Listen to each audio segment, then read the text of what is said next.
It's shakedown mode. It's the first time on track, so we'll solve each problem as it comes up, because we will have little issues here and there. That's just the way it is. Well, we didn't quite make the power we wanted to, so we got ideas about how to remedy that later. We don't have the aero yet, which is fine. We want to go test all the other systems in the car. We're playing with pedal ratios in the brake, which is really cool. So it's something we're developing for the Chase Bay's lineup for this car. So it's really important that we develop those parts so we are ready to go racing.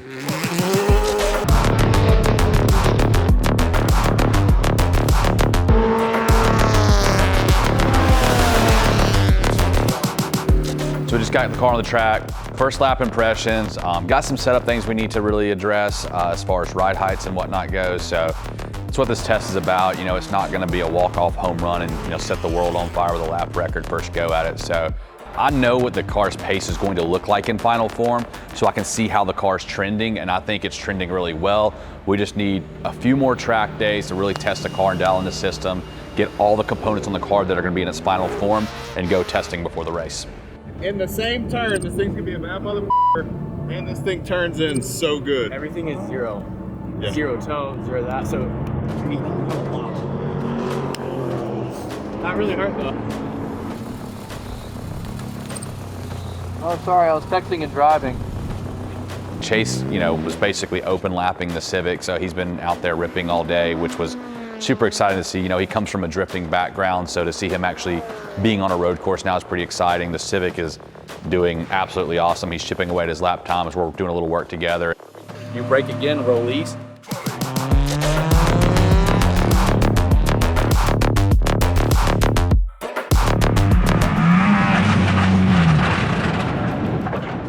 So Chase went too fast and blew the engine up.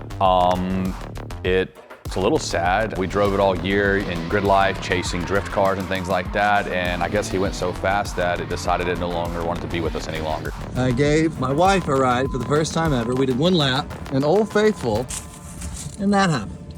It's kind of cool though. It got 700,000 views, I think it was, on Instagram. Lots of comments. People were confused, said there was no radiator in it, which could be a huge problem. So I think in the future, we'll look at putting a radiator in the car. I think that'll help. Then under that, you could put disclaimer, Chase Bay's tucked radiator. It's a tucked radiator, so everyone kept saying that it didn't have a radiator in it. That was what was funny. As it stands right now, I've slept approximately 8 hours and 45 minutes since Tuesday. Not a problem. But car drove good. We're gonna make some adjustments. But for its maiden voyage, the car is fast, man. It's hooked up. It was really good to see this all come together. The whole team felt like we had a really big win here. I felt like it was major success. Again, yesterday the car was on the dyno spraying oil. And it made it down the track, came back, and there was a fluid everywhere. It never looked to drop.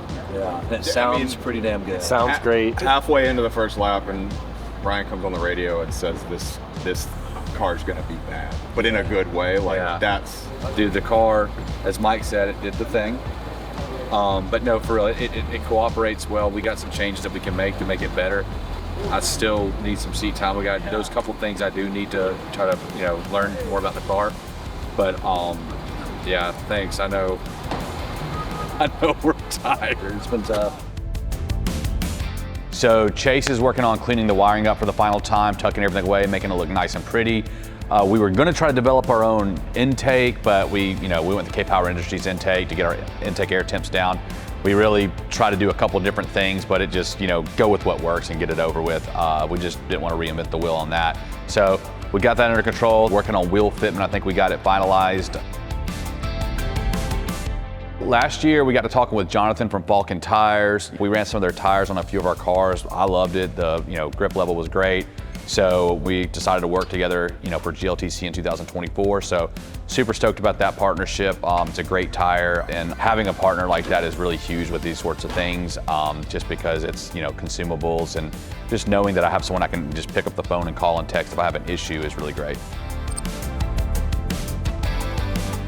So we're going to NCM to test. Me and my brother-in-law are actually running a champ car race up there under the Chase Base banner. It's a 14-hour race, but they have a practice day on Friday. So we changed the ride height, put different axles in the car, different length axles. We think we've got our problem solved. So we decided since we're going up there, just take the truck and trailer up there and let's go ahead and test the car that Friday.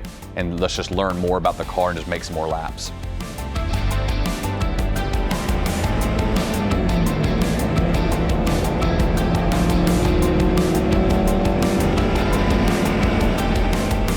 NCM test is over. We still need to go up on the ride height, so we're gonna have to readjust that and do something a little bit differently.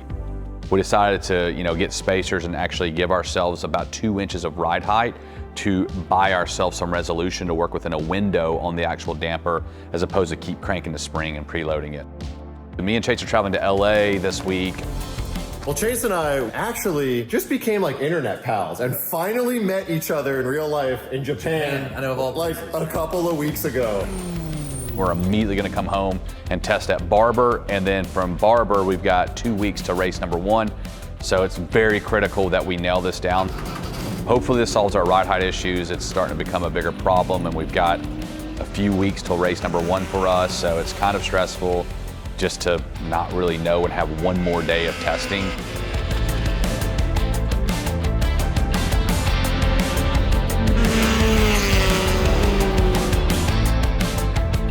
The car is doing what we wanted to do with the ride heights. I'm very happy with how the car handles. I'm happy all the way around. I mean, everything is finally working into where we need to be competitive.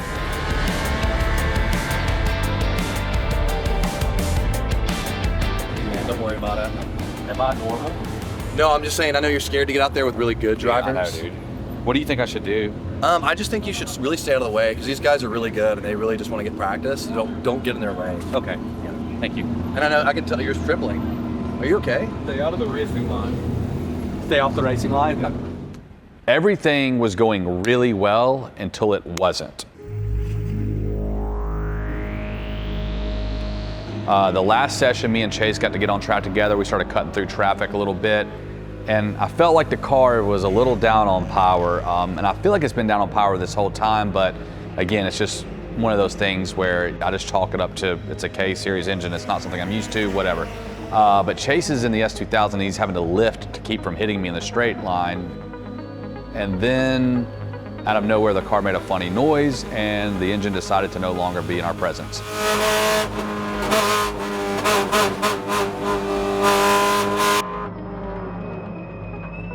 We've got approximately 12 or 13 days to race number 1, and we now have a blown up engine. Sick of it. And it kept making noises, and they got worse. And then we got down to 20 PSI of oil pressure while on the track, where it's like 70 or 80, and it was making really bad noises. It smells like fuel. So as if things weren't already stressful with testing, now we've got to build an engine and have it dyno tuned. We've got to get the livery done on the car. We've got to put aero on the car. We've got a ton of things we have to do, and now we've just introduced an engine swap on that plate. So we just introduced a lot of problems into our lives.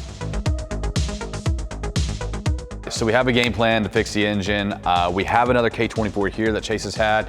We're gonna get Jim at Motivations. He's agreed to do this in a very small time crunch.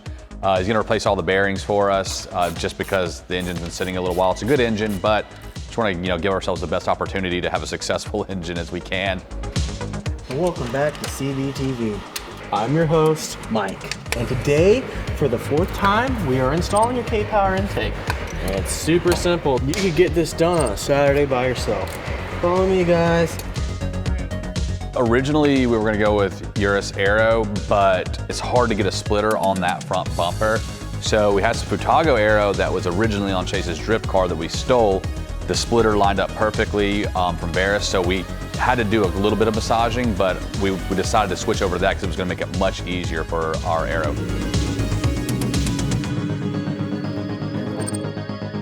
The dyno went well. We made the power we wanted to make. The car's at the vinyl wrap shop.